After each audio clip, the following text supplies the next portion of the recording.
I'm Ivy. Wow. And I'm Susan, and it's really a privilege to be here today. Ivy and I both know a number of folks here, and we know you in different silos, and it's really beautiful to break down those silos and come together. So we're really, really excited to share this work. So Susan and I believe that we're standing on the verge of a cultural shift in which the arts can deliver potent, accessible, proven health and well-being solutions to billions of people. You know, we've been optimizing for productivity and efficiency since the Industrial Revolution, pushing the arts aside or making them a luxury, thinking that the focus on productivity would make us happy. But I think you'd agree we're not. I think right now we're all seeking more than ever on an individual and societal levels is transformation. And the arts in many forms are a gateway to transformation and transcendence, a higher level of knowing and understanding. And the arts and aesthetics are a portal to the self. This is a very exciting time where science, technology, and the arts are coming together. So we define the arts in very simple terms, and this idea of creative human expression. So when you think about that, we express ourselves in so many different ways. There's certainly visual arts, music, dance, digital arts, but there's also things like gardening and handwork and cooking. And so I'd love for everyone to just think a little bit about what are those things that you do that help you to express yourself. I'm a doodler. I'm also a collager. I garden. You know, we all have our own ways of sharing our voices and celebrating that and finding ways to really understand how that affects ourselves and the other. I thought it might be great to take a moment and really break down what just happened here today with the work that Lara shared. You know, we all had this incredible moment. And for Lara, what was happening in her brain was really quite extraordinary. You know, each of our fingertips have 3,000 neurotransmitters, touch receptors, that move through the thalamus and to the somatosensory cortex that really release a cascade of neurotransmitters. And in this case for Lara, very much around reward. We also saw that a part of her prefrontal cortex turned off, the sort of judgment part of her brain. And at the same time, another part of her brain turned on to allow her to move into a flow state. And when you meet Lara and talk with her, she can explain some other really extraordinary physiological and psychological things that are happening to her as she's playing and channeling this kind of beautiful ancient music. But what's happening in your brains and bodies is also really amazing. You're also releasing lots of neurotransmitters like serotonin and dopamine, oxytocin. At the same time, you're also feeling more relaxed and less stressed as cortisol is also being released into your system. So you're actually feeling calmer and more at ease. And because these are such awe-inspiring experiences, we're feeling connected to each other. And we're also feeling more open and more collaborative and more generative, which I think is sort of an extraordinary thing.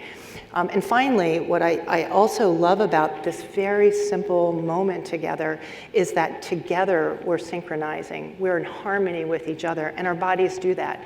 We actually find ways to entrain with each other, and the more enjoyable and powerful those experiences are, the more that we entrain together and the more that our neurons literally fire together. So we know a lot of things about the way the arts change our brains and bodies because over the last 20 years, we've been able to get inside our heads and really understand more about the impact of these things. And so just to kind of give you the definition of what neuroaesthetics is, we talk about it as the study of how the arts and aesthetic experiences measurably change our brains and bodies, and how this information, how this new knowledge can be used to inform and be translated into practices in health, in well-being, in learning, in communities. We're seeing this work show up in war zones. We're seeing it show up in natural disasters. It literally impacts every area of our life. And you know, sort of what we're seeing more and more too is that the arts and aesthetics actually alter a complex physiological network of interconnected neurological and biological systems. And this is simultaneously. So our circulatory systems, our respiratory systems, our endocrine systems, our muscular systems, all of these systems are interchangeably working together as we're experiencing these different art forms for different reasons. And so the benefits of the arts and aesthetics are really quite profound. We're seeing very singular work showing up in well-being, in mental health, in physical health, in learning, in flourishing. You know, we just don't want to cope, we want to thrive. And this work in flourishing, I think, is really a really promising area. And also in the ways that communities are using this work to build stronger, viable, equitable, and economically viable communities. So we love this quote, and the ancients understood this, but this quote is by Jill Bolte Taylor, a neuroanatomist, who's telling us that most of us think of ourselves as thinking creatures that feel, but we're actually feeling creatures that think. And if you think about that for a minute, it kind of turns your world inside out to realize that we're first and foremost feeling creatures that have learned to think. We now know that we experience over 34,000 different feelings, and researchers believe that we may have as many as 50 different sensory systems. So the capacity to use this work is really limitless. And you know, as Ivy was saying, we have over 34,000 feelings and maybe 50 different types of sensory systems. The only way that we can bring the world in is through our sensory systems. And I was saying to Ivy this morning that we could literally have hours, we could have a whole conference on sensory systems. They are kind of the superpower of human beings, and they're so extraordinary. But you know, the way that these sensory systems engage and bring the world in is so vast. And you know, the systems connect to the process of neuroplasticity, and you know, everybody in this room understands neuroplasticity. But I really stop and think about this idea that we have over 100 billion neurons and that they connect at a synaptic level. And those synapses create these incredible neural pathways. Some are stronger, some are weaker, depending on the saliency of those synaptic connections. And it turns out that the arts and aesthetics are some of the most salient experiences that we ever have.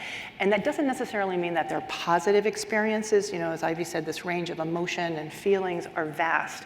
And the arts and aesthetics in and of themselves provide a very cathartic process for us.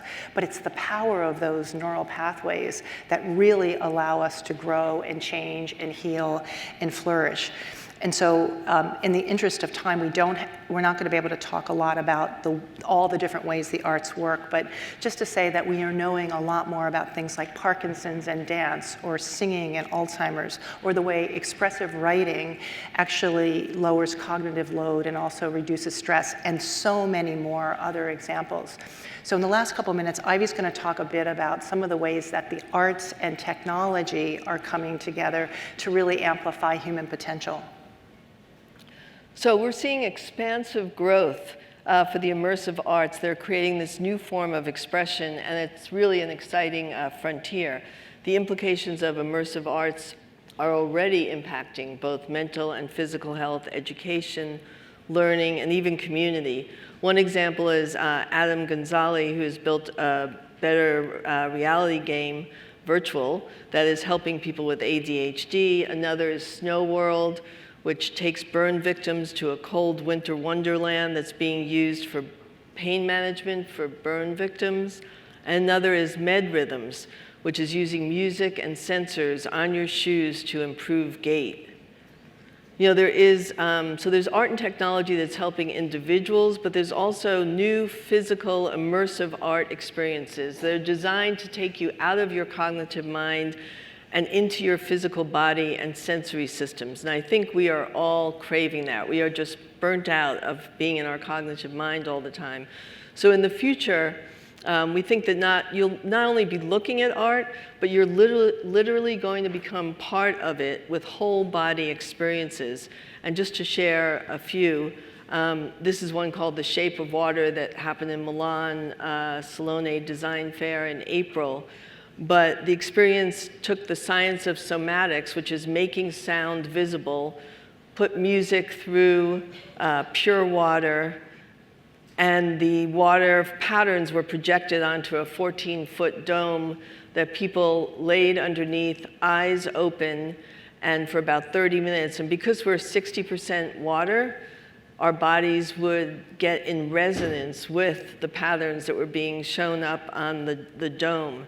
And people had transcendent experiences. And the other amazing thing is these were 12 strangers that hadn't spoken a word to each other, and after the experience felt this incredible bond.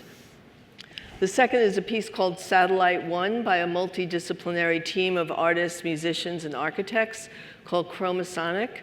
And the installation is really synesthetic in that you see sound and you hear light. Again, I think things that take us out of our rational minds are really good for us. Here you're not watching a projection or listening to a soundtrack, but you are filled with light, and it feels like you're inside the speaker and everything is one. And the full body immersion is in this curvilinear space that is boundless and infinite, which transports the participants to a new awareness of perception. Another way to get out of your head and into your body is definitely to experience the sound experience that Lara is going to offer this afternoon, so I highly recommend it. So, you know, when we launched the book in March of this year, we've had an enormous response, literally from every sector of society. And we've heard that the book has validated their belief that the arts really change our lives. People have felt like they've been given permission to be able to make art again. People that were really shut down, and I think we all probably have felt that sense of shame when someone said, oh, you're not good at something. And I think one of the big takeaways from the book was that some of the research is showing that you don't have to be proficient in an art form in order for it to have a significant impact. And so we've talked to every sector, as I said, from healthcare and learning to education and data sciences. We're also seeing the science, the technology and the science accelerating at really rapid speeds, and it's being applied literally all over the world to amplify human potential through the World Health Organization, the World Bank, work that we're doing, and this work called the NeuroArts Blueprint that Diana mentioned.